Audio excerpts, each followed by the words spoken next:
కొందరిని దెబ్బతీయడము, లేకపోతే చంపేయడము, దాడులు చేయడము ఇక్కడే ఉండి. అదే కదా చంద్రబాబు నాయుడు గారు చెప్పింది, అదే కదా నేను చెప్తున్న మాటలు కాదు ఇవి. సో ఈ రకమైన ఒక పద్ధతిని ఆంధ్రప్రదేశ్లో రావడాన్ని ఎలా అర్థం చేసుకోవాలి? చంద్రబాబు నాయుడు గారి మాటల ఆధారంగా మీకేం అర్థమవుతోంది? రాజకీయాల్లో నైతిక విలువలు పడిపోతున్నాయి. రైల్వే స్టేషన్లో, బస్ స్టాండ్లో ఏ విధంగా ఈ బస్సు ఈ గంటలకు వస్తుంది, రైల్వే స్టేషన్లో ఈ ట్రైన్ ఈ గంటలకు వస్తుంది అని చెప్పి టైం టేబుల్ మారిగా రాజకీయ నాయకులు కూడా ఏ రోజు ఏ టైం టేబుల్ ఉంటారో నిమిషానికి తమ ఊసరి వెళ్ళి రాజకీయాలు చేస్తూ ఉండడం మంచిది కాదు.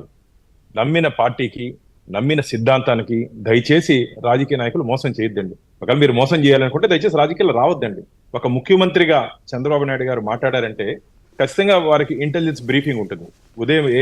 ఉదయం ముఖ్యమంత్రి గారికి ఇంటెలిజెన్స్ బ్రీఫింగ్ ఖచ్చితంగా ఉంటుంది.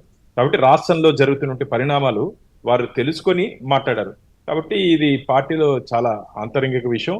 ఒక ముఖ్యమంత్రి హోదాలో వారు మాట్లాడారంటే ఖచ్చితంగా తెలుగుదేశం పార్టీ ఒక మంచి పని చేస్తా ఉంది, ప్రజల్లో ఒక మంచి పేరు వస్తా ఉంది అని చెప్పి భావన ప్రజల్లో ఉంది. దాన్ని ఎలాగైనా సరే, ఎందుకంటే జగన్మోహన్ రెడ్డి గారు ఒక శకుని రాజకీయాలు అంటారు.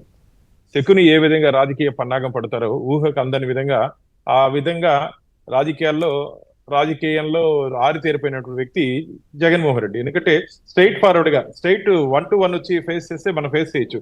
ఇలా కుటీల రాజకీయాలు చేసే దాంట్లో ఆయన ఆరితేరినటువంటి వ్యక్తి. ఎందుకంటే 19 ఏళ్ళు ఎక్కడి నుంచి వచ్చాడో రాష్ట్ర ప్రజలందరికీ తెలుసు. కాబట్టి అక్కడ కూర్చొని ఏం ప్లాన్ చేసుకున్నాడు, ఏం ఆత్మకథలు రాసుకున్నాడు, అవన్నీ ఈ రోజు ఆ ప్లానింగ్ లో ఇలాంటి పనికిరాని పనులు చేయకూడదు. ఇలాంటి పనికిరాని పనులు రాజకీయాల్లో చేయకూడదు.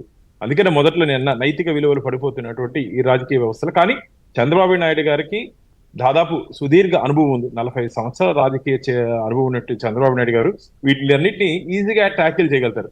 కార్యకర్తల్లో ఉత్సాహం నింపడానికి, కార్యకర్తల అనుమానాలు అంటే ఏమి ఇది ఏడాది కాలం ఇవన్నీ జరుగుతున్నాయని చెప్పి అనుమానాల్ని తీర్చడానికి, నో డౌట్ కార్యకర్తల్ని అప్రమత్తం చేయడానికి ఇప్పుడు దీపక్ రెడ్డి గారు లాంటి జోనల్ ఇన్ఛార్జెస్నో లేకపోతే ద్వితీయ శ్రేణి, తృతీయ శ్రేణి నాయకుల్ని మరింత అప్రమత్తం చేయడానికి, మీ పరిధుల్లో వేరే పార్టీ నుంచి వచ్చిన వాళ్ళు ఎలా బిహేవ్ చేస్తున్నారో ఇప్పుడు ఒక విజిలెంట్ గా ఉండాలి అని చెప్పడం కోసం ఆయన మాట మాట్లాడి ఉండవచ్చు. ఒక భరోసా కోసం మాట్లాడుంటారని నేను అనుకుంటున్నా.